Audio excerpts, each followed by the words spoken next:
Bismillahirrahmanirrahim. Assalamualaikum warahmatullahi ta'ala wabarakatuh. Bismillah walhamdulillah wassalatu wassalamu ala rasulillah Sayyidina wa maulana Muhammad ibn Abdillah wa ala alihi wa sahbihi wa mawala. Asyhadu an la ilaha illallah wa asyhadu anna Muhammadan abduhu wa rasuluhu alladzi la nabiyya ba'dahu. Amma ba'du. Pertama-tama yang paling utama, marilah kita panjatkan puja, puji, beserta syukur kehadirat Allah yang Maha Ghaffur, yang mana berkatnya kita masih diberikan nikmat yang sebegitu banyaknya, yang tidak bisa dihitung satu persatu nikmatnya, mulai dari nikmat iman, nikmat Islam, nikmat sehat dan lain-lain, yang dimana kita wajib mensyukurinya. Salawat beserta salamnya Allah semoga tetap dicurah limpahkan kepada junjungan alam, kepada Nabi Muhammad SAW, juga tidak lupa para keluarganya Nabi, para sahabatnya Nabi, para tabi'in, atba'ut tabi'in Nabi. Mudah-mudahan kita semua mendapatkan syafaat Nabi dalam kiamat. Amin ya Allah ya rabbal alamin. Asy-syaikhi wa syaikhuna alladzi qad garismu ta'liman wa takriman min pimpinan umum, ketua LDN yang saya hormati, Bapak Wali Kota yang saya hormati beserta staf jajarannya dari atasan sampai ke bawahannya, yang tidak bisa saya sebutkan satu persatu namanya, tapi tidak mengurangi rasa hormat saya.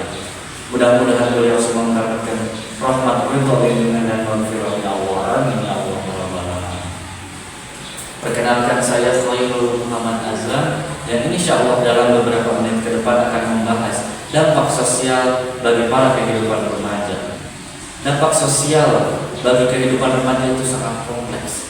Diambil dari beberapa sumber seperti Fakultas Psikologi Universitas Tarumanagara atau UNTAR, juga Universitas Negeri Surabaya, dan juga sumber-sumber lain yang menjelaskan bahwa dampak yang condong, dampak yang paling sering dialami bagi para remaja adalah dampak negatif, seperti kesehatan mental yang terganggu, mungkin karena cemas, depresi, takut dihina, takut dihujat, dan lain-lain.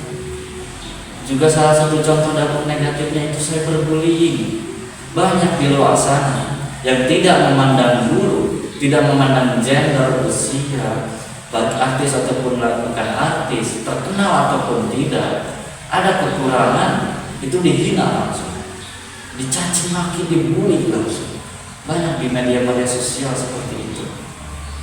Yang menyebabkan yang dibully itu mentalnya down, mentalnya turun, karena cemas dirinya, karena depresi, karena banyak hujatan-hujatan yang diterima oleh dirinya. Padahal dijelaskan langsung dalam kitab Bidayatul Hidayah, kita tidak boleh menghina seseorang, menghina kekurangan seseorang, percayalah, sungguh kehinaan itu akan kembali lagi pada diri kita. Jadi jangan heran ketika kita menghina seseorang, hinaan itu akan kembali lagi pada diri kita. Kita tidak pantas tumbang hanya karena omongan seseorang. Ingat, di atas langit masih ada langit. Yang berhak sombong itu Allah Subhanahu wa ta'ala. Jadi bagaimana cara kita akan terhindar agar terhindar dari hal negatif? Ditambah lagi kita akan mendekatkan diri kita pada bulan suci Ramadan, yang dimana kita harus merubah diri kita menjadi lebih baik. Itu dengan cara melakukan hal-hal positif. Salah satunya melakukan hal-hal positif yaitu mengurangi penggunaan media digital, seperti misalnya penggunaan HP, laptop, komputer, dan lain-lain. Itu harus dikurangi penggunaannya agar kita tidak kecanduan. Atau juga salah satu contoh lainnya menggunakan media sosial dengan baik. Banyak di luar sana hal-hal yang tidak senonoh, hal-hal yang haram untuk dilihat, seperti pornografi yang seperti itu, yang haram untuk kita lihat. Dan gimana kita harus menjaga diri kita dari hal-hal negatif. Yang benar, kita harus mendekatkan diri dari hal-hal positif. Dan juga kita juga tidak boleh termakan oleh hoax. Banyak di luar sana berita-berita hoax, yang misalnya kita langsung percaya aja dengan berita itu. Misalnya sedang menghujat orang lain dan kita ikut-ikutan menghujat orang lain, kita bakal mendapat dosa. Padahal kita nggak tahu kebenarannya akan berita itu. Jadi kita harus bisa mendekatkan diri kita dari hal-hal positif, menjauhkan dari hal-hal negatif. Ditambah kita akan mendekati bulan suci Ramadan, yang dimana dalam bulan suci Ramadan pahala yang kita buat itu akan dilipat gandakan. Sebaliknya, dosa yang kita buat juga akan dilipat gandakan. Dampak sosial untuk para remaja itu ada dua, dampak negatif dan dampak positif. Yang dimana kita harus menjauhkan diri kita dari hal-hal yang haram untuk dilihat dan mendekatkan diri kita dari hal yang positif, seperti mengurangi waktu penggunaan media digital atau media sosial, atau jangan mudah percaya oleh hoax, atau menggunakan media sosial itu sebagai sarana untuk kita belajar. Nah, itu yang lebih baik.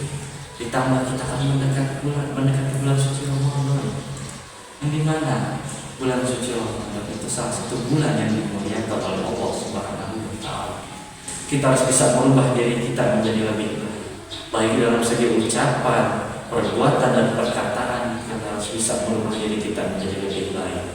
Sekian yang dapat saya sampaikan. Mohon maaf atas segala kesalahan kata-kata. Wabillahi taufiq wal hidayah. Wassalamualaikum warahmatullahi wabarakatuh.